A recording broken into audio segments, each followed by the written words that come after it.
Hello everyone, welcome again to Level Change channel. Today another different video from the ones that you are using in this channel. Today I'm going to present you the final version of my hardware setup for the Microsoft Flight Simulator 2020.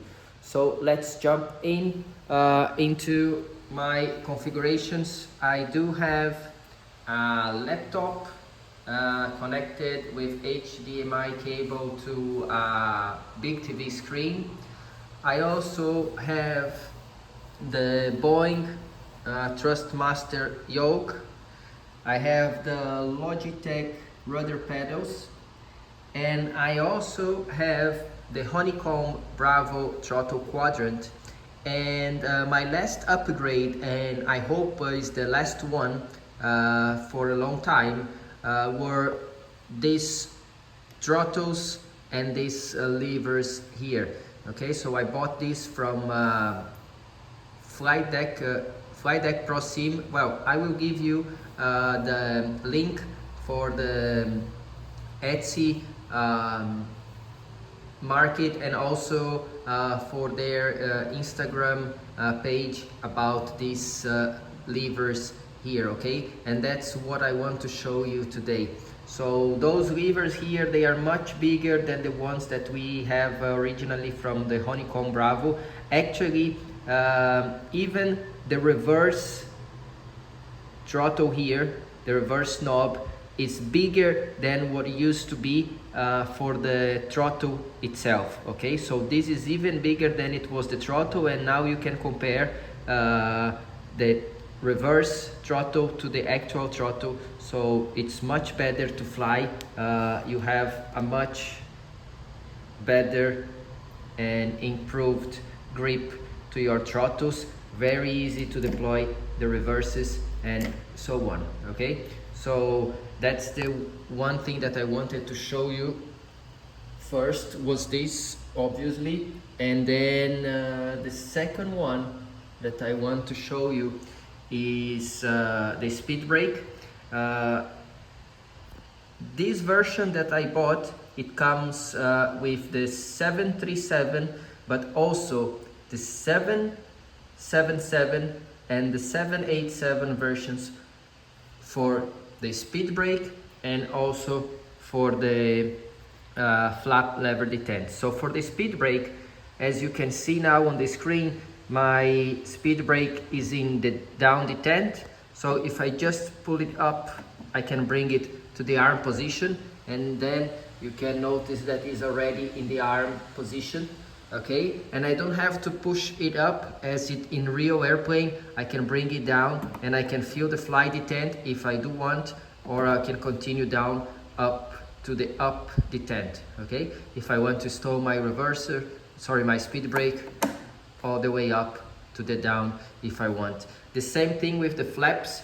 The only difference, of course, is that the flaps you have to pull for each and every single detent. So right now flaps are at 5. So if you want to set, for example, your flap retraction to flaps 1, and then basically to flaps up, it's very easy.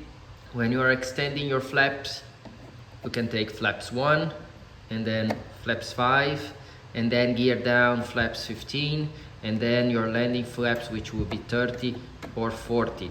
But the biggest thing for me is that if you are approaching with flaps 30 or 40, it doesn't matter, and you have to do a go around, you don't really have to look to the lever for you to select the missed approach flaps, the go around flaps. You just take it up and it's going to stop at the 15 gate. Okay, so this 15 gate and this 1 gate here, okay, is just like the ones that you have in the airplane itself. Okay, so I can show you here on the screen for the Microsoft Flight Simulator. As you can see, that is the 15-degree gate here, and the one not degree, and the one not the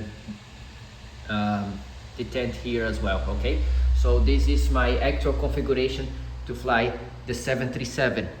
One thing that I also have to show you is, because I bought this, let me show you how it comes. It's Flight Sim Factory, the 7x7 Pro throttle set for the Honeycomb, okay? So I installed here for the 737, the one I'm currently using it, but I'm really what I want to fly is the 777 from PMDG as soon as they launch. Of course, I do have the 777 for Prepare 3D, but I don't want to fly Prepare 3D anymore, so I'm just expecting them to release the 777 to Microsoft Flight Simulator. And then what I'm going to do, I'm going to change my speed brake and my flap detents to these ones. Okay, so these ones are the speed brake and flap detent to the 777s. Okay, so I bought everything together on this Flight Sim Factory 7x7 design. Okay, as you can see, then for the 777 you don't have this flight detent like on the 73, because you don't really have on the 777. So on the 777 we are going only to have down, armed and up. And then for the flaps, instead of all these flaps that we have here on the 73 with the gates at position 1 and 15, you have the flaps for the 777 up 1, 5, 15, 20, 25 and 30, and the gates at 20 and at 1. Okay. Also, together with this, we do have on the same set the 787. So for the 787 is just like the 777 but in a different color. This is the gray one. On the 777 they have the brown color, just like the 777 cockpit. So you cannot really see because it's still packed, but this is gray for the 78, and we do have it this color. This is this brown color for the 777.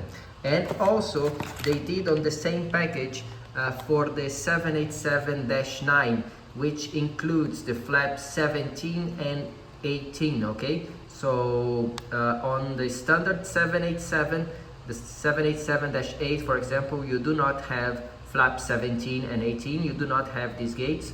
So if you are flying the Dash 900 you will need those gates, and it's also part of this package. Okay, for sure on the 777 flap gates they are more space because you have less detents than the 737. So I really think that for the 777 this is going to be really nice.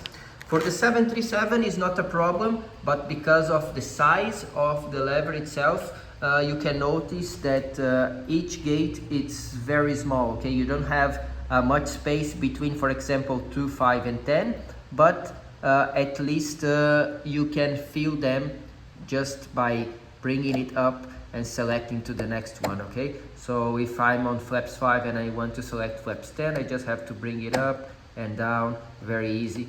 And then of course, as I did fly this airplane in real life, I'm very used to the gate 1 detent and to the gate 15 detent if I want, and also the flaps 40, which is the latest one for your landing. Like in the real airplane, if you are approaching with flaps 15 and want to select your landing flaps 40, just all the way down, it stops at 40 like in the real airplane. If you want to select flaps 30, you really have to watch it, and then you are going to do the same way here on your Microsoft Flight Simulator. Okay, so this is my last purchase, the 7x7,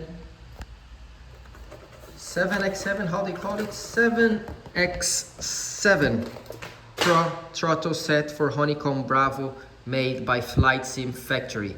Okay, this is really nice, really good. It works without any different setting from your Microsoft Flight Simulator. I am using SPAD next to bind all the controllers that I have here, but even with the standard flap lever axis it works, okay, because they are all set in the same distance from each other, so it's going to be really easy for you to just plug and play on your Honeycomb. And as you can see here, let me try to move both together. You see, flaps 1 and then flaps up. You can see it's moving on the screen. If I want to bring it down all the way to flaps 40, there you go, it's already on flaps 40, and so on, flaps 15 for missed approach, and you see that it's already there. Once again, the same thing with the speed brake. Let me try to show you both together here. So up to the arm position, and then you can bring it down to the fly detent or full detent and retract it all the way up. Okay, so I hope you like this video. I hope I can help you now to choose your peripherals for the Microsoft Flight Simulator. I do recommend those ones. The only inconvenience is that with the yoke you will lose the space for your computer or your keyboard. So if you are not really interested about a yoke, and I don't think that you really need a yoke, you can opt for a side stick or any kind of controller that will give you a stick. So you replace your yoke for the stick. But I do recommend pedals and a good throttle for you. On this one with honeycomb, of course, you can fly single engine piston, dual engine piston, including the propeller, including the mixture, and including the throttle controls, because at the end, if you really need, you can have 6 axes here and a lot of features more. Even another notch, another lever for the flaps here. You can control your landing gear. You even have an autopilot here and another 7 buttons customized, and you also have a display here. For example, if I do select my parking brake to on, which I can do right now for you to see, I'm going to select the parking brake to on, and you will see that the parking brake light will illuminate, telling me that now my parking brake is on. Okay, so you can configure all of these on your honeycomb, and I really think that the 7X7